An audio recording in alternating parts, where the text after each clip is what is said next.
बेटा छोटी सी मदद चाहिए थी। जी बताइए। बेटा मैं बस में आ रहा था, मेरी आँख लग गई, मेरा मोबाइल मेरा पर्स दोनों चोरी हो गए। मुझे अपने घर जाने के लिए 50 रुपए चाहिए।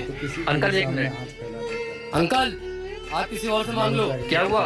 ये सब इन लोगों का ड्रामा है। नहीं नहीं बेटा, मैं कभी झूठ नहीं बोलता। अंकल प्लीज आप जाओ, किसी और से मांग लेना। हो सकता है वो अगर सच बोल रहा है। लोगों ने धंधा बना लिया है। फर्ज है हमारा। सर वो आदमी। कौन आदमी?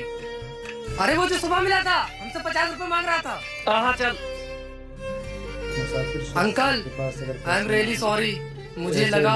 बेटा तुम्हारी गलती नहीं है, मैंने जिससे भी पैसे मांगे उसे यही लगा कि मैं धंधा कर रहा हूँ। सॉरी अंकल, हम आपको आपके घर छोड़कर आते हैं। बेटा हर इंसान गलत नहीं होता, कोई सच में मजबूर होता है।